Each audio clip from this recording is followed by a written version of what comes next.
آپ دیکھ رہے ہیں نیوز 24/7 اردو اور میں ہوں عادل عزیز خانزادہ۔ آپ سے ذرا دیر پہلے انتہائی افسوسناک خبر سامنے آئی ہے جس نے پوری دنیا میں یقیناً سب کے ذہنوں میں ایک سوال چھوڑ دیا ہے جس کا جواب ابھی تک کسی کو نہیں مل رہا۔ سوشل میڈیا صارفین مسلسل تبصرے کر رہے ہیں۔ میں بات کر رہا ہوں پاکستان کی معتبر شخصیت مولانا طارق جمیل، معروف عالم دین ہیں آپ۔ ان کے بیٹے کی موت سے متعلق ایک خبر ہے ابھی جو بتایا جا رہا ہے کہ سینے پر گولی لگی جس کے باعث وہ جاں بحق ہوئے، لیکن یقیناً آپ سب کے ذہنوں میں پوری دنیا میں جو مولانا طارق جمیل کے فالوورز ہیں، فینس ہیں، چاہنے والے ہیں، سب یہ جاننا چاہتے ہیں کہ یہ موت ہوئی کیسے، سینے پر گولی لگی کیسے۔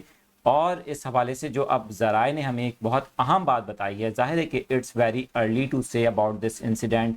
انویسٹیگیشن کا پروسیس چل رہا ہے، انٹیروگیشن پولیس کر رہی ہے، CCTV فوٹیج حاصل کرنے کی کوشش کی جا رہی ہے، ڈیڈ باڈی کو منتقل کر دیا ہے۔ لیکن یہ جو سب سے اہم بات بتانے جا رہا ہوں میں آپ کو، یہ ہمارے ذرائع کی جانب سے اس واقعے سے متعلق بتایا گیا ہے۔ ممکنہ طور پر یا کہہ سکتے ہیں کہ اندیشہ ظاہر کیا جا رہا ہے کہ یہ وجہ ہو سکتی ہے۔ سب سے پہلے تو مولانا طارق جمیل کا جو اسٹیٹمنٹ ایکس نامی سوشل میڈیا ویب سائٹ یا سابقہ ٹویٹر پہ ٹویٹ سامنے آیا، وہ آپ کے ساتھ شیئر کر دیتے ہیں، جس میں وہ لکھتے ہیں کہ آج تلمبہ میں میرے بیٹے عاصم جمیل کا انتقال ہو گیا ہے۔ اس حادثاتی موت نے ماحول کو سوگوار بنا دیا۔ آپ سب سے گزارش ہے کہ اس غم کے موقع پر ہمیں اپنی دعاؤں میں یاد رکھیں۔ اللہ میرے فرزند کو جنت الفردوس میں اعلیٰ مقام عطا فرمائے۔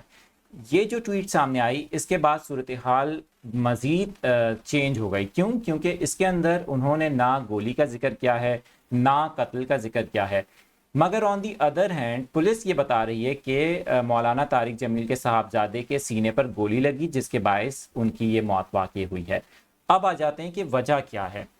ابھی انٹیروگیشن ہو رہی ہے، لوگوں سے پوچھا جا رہا ہے جو آس پاس تھے، انویسٹیگیشن ہو رہی ہے، شواہد جمع کیے جا رہے ہیں، پولیس پہنچ گئی ہے، اعلیٰ حکام پہنچ گئے، مگر جو اہم بات سامنے آئی ہے وہ یہ بتایا جا رہا ہے کہ دو باتیں ہیں۔ یا تو اگر یہ قتل تھا تو کوئی تنازعہ تھا جس کے اوپر یہ واقعہ ہوا ہے۔ دوسری بات جو سب سے زیادہ امپورٹنٹ ہے، میں آپ کے ساتھ شیئر کروں گا کہ اس واقعے کی ایک وجہ مبینہ طور پر بتایا جا رہا ہے کہ جو مولانا طارق جمیل کے بیٹے ہیں انہوں نے یا تو خودکشی کرنے کی کوئی کوشش کی ہے، یہ بات بھی اس وقت سامنے آ رہی ہے، لیکن حتمی طور پر کچھ بھی نہیں کہہ سکتے۔ ابھی انویسٹیگیشن ہوں گی، مزید اس معاملے کے حوالے سے پولیس کچھ بتا سکے گی تو حتمی طور پر کہا جا سکے گا۔ ظاہر ہے کہ خود مولانا طارق جمیل نے بھی بہت محتاط ہو کے یہ ٹویٹ کی ہے، جن لفظوں کو دیکھ کر یہ لگتا ہے کہ وہ کھل کے بات نہیں کرنا چاہ رہے۔ اس معاملے سے متعلق جو مزید اپڈیٹس ہوں گی آپ کو دیں گے۔ اس چینل کو سبسکرائب کر لیں تاکہ اس خبر کی ڈیٹیلز آپ کو فوری طور پر ملتی رہیں۔